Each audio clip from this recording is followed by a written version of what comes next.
Good morning, students. Today I will further continue the first chapter of history. There was no printing press in those days, so scribes copied manuscripts by hand.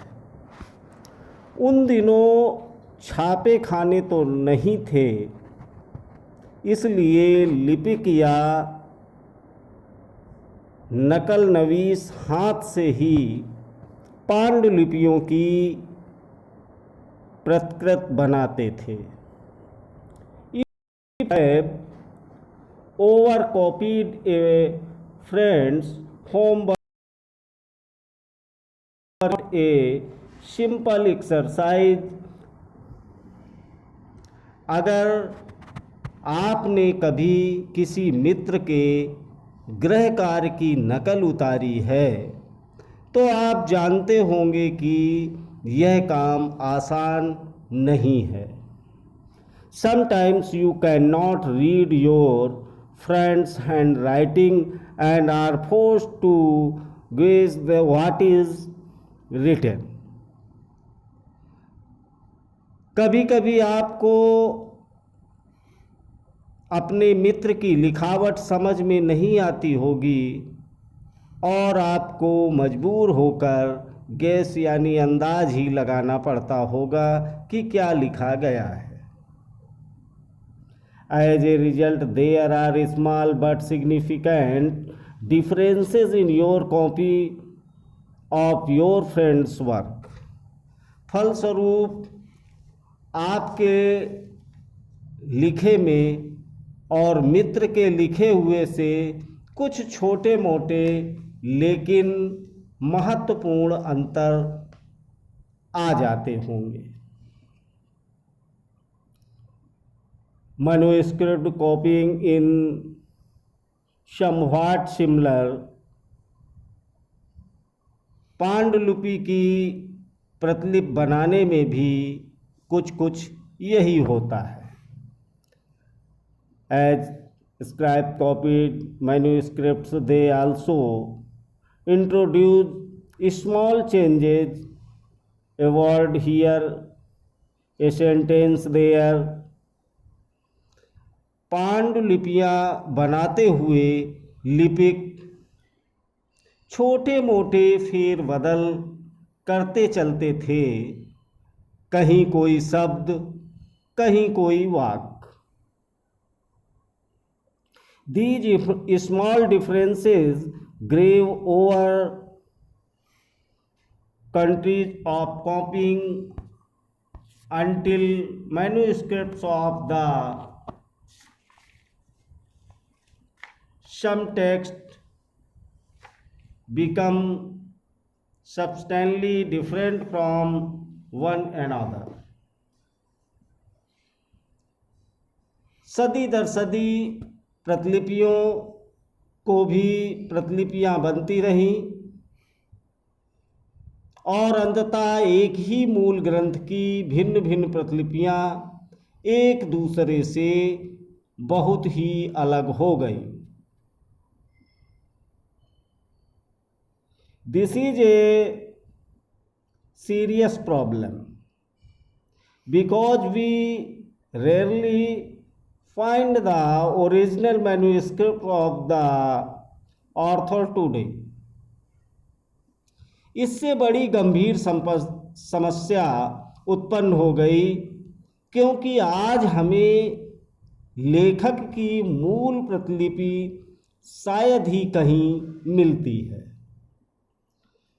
We are totally dependent upon the copies made by later scribes। हमें बाद के लिपिकों द्वारा बनाई गई प्रतिलिपियों पर ही पूरी तरह निर्भर रहना पड़ता है। As a result, historians have to read different manuscripts versions of the same text to guess what the another had originally written। इसलिए इस बात का अंदाज लगाने के लिए कि मूलतः लेखक ने क्या लिखा था, इतिहासकारों को एक ही ग्रंथ की विभिन्न प्रतिलिपियों का अध्ययन करना पड़ता है। One occasion, others revised their chronicle at different times। कई बार लेखक स्वयं भी समय समय पर अपने मूल वृत्तांत में संशोधन करते रहते थे। The 14th century chronicle Ziauddin Barni wrote his chronicle first in 1356 and another version 2 years later।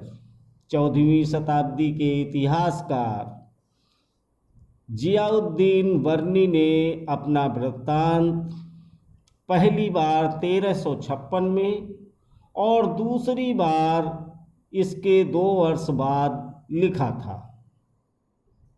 The two differ from each other, but historians did not know about the existence of the first version until the 1960s।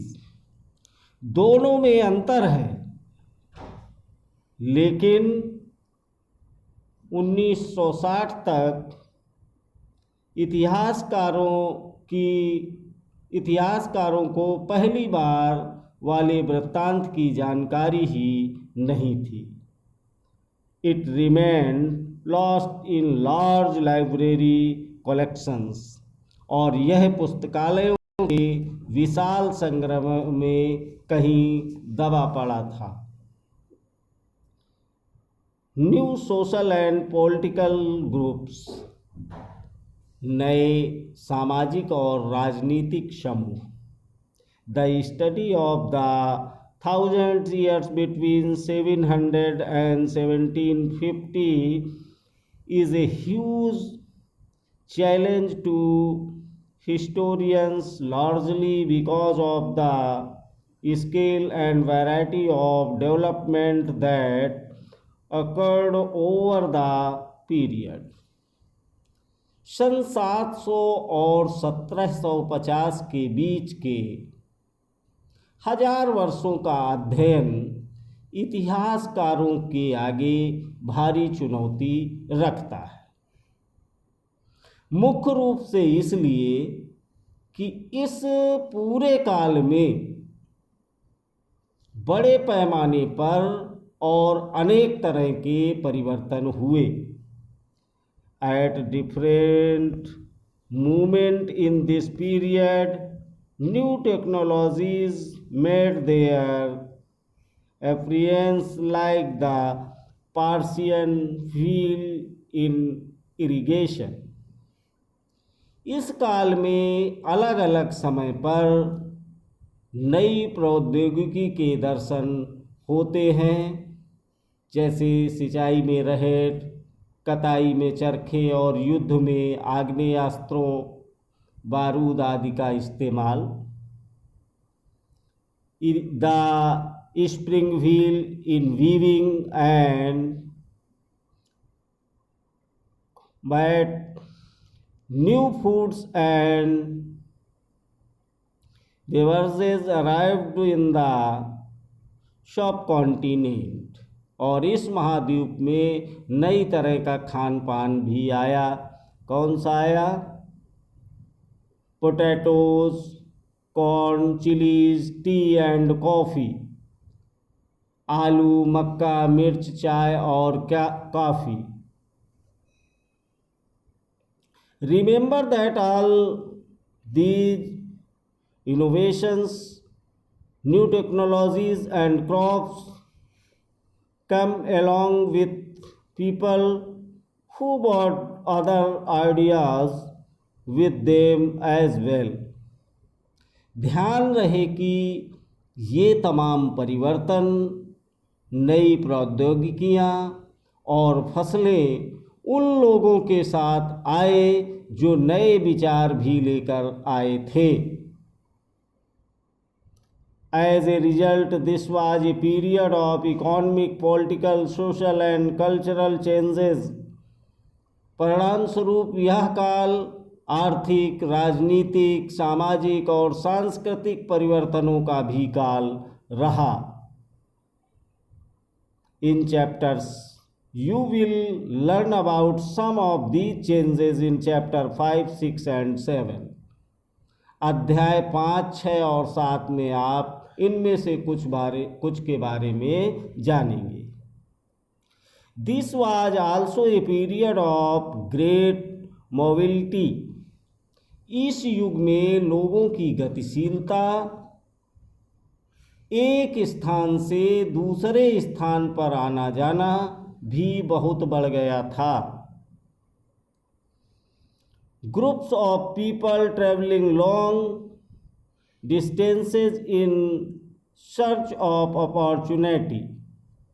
अवसर की तलाश में लोगों के झुंड दूर दूर की यात्राएं करने लगे थे। The subcontinent held immense wealth and the possibilities for people to earn a fortune. इस उपमहाद्वीप में अपार संपदा और अपना भाग्य गढ़ने के लिए अपार संभावनाएं मौजूद थीं। One group of people who became important in this period were the Rajputs, a name derived from Rajputra, the son of a ruler. इस काल में जिन समुदायों का महत्व बढ़ा उनमें से एक समुदाय था राजपूत, जिसका नाम राजपुत्र अर्थात राजा का पुत्र से निकलता है। Between the 8th and 14th centuries, the term was applied more generally to a group of warriors who claimed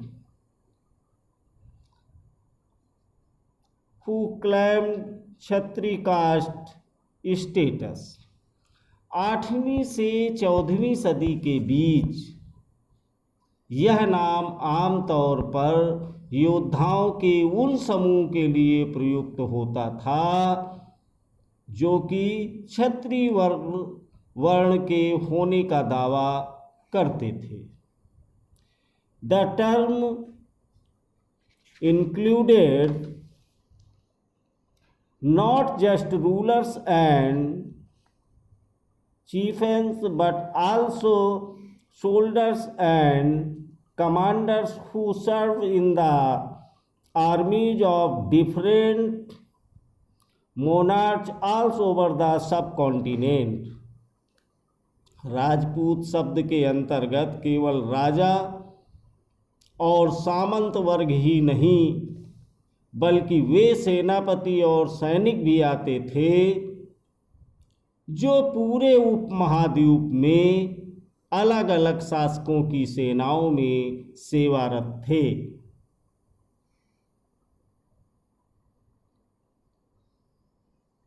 A chivalric code of conduct, extreme valor and a great sense of loyalty were the qualities attributed to Rajputs by their poets and bards. Other groups of people such as the Marathas, Sikhs, Jats, Ahoms and Kayastha. कवि और चारण राजपूतों की आचार संहिता प्रबल पराक्रम और स्वामी भक्ति का गुणगान करते थे। इस युग में राजनीतिक दृष्टि से महत्व हासिल करने के अवसरों का लाभ मराठा, सिख, जाट,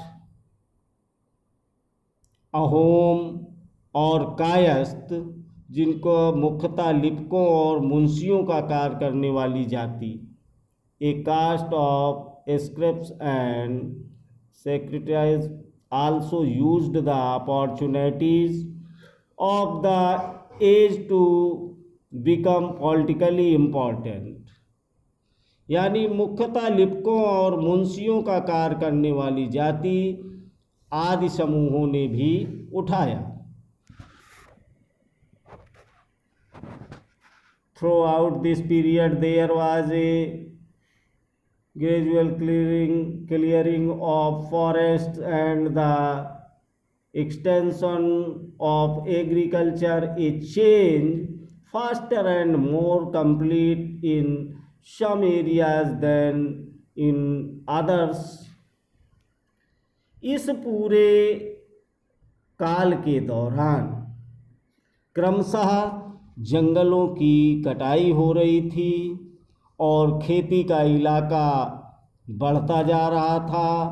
कुछ क्षेत्रों में यह परिवर्तन अन्य क्षेत्रों की अपेक्षा अधिक तेजी से और पूरे तौर पर हुआ।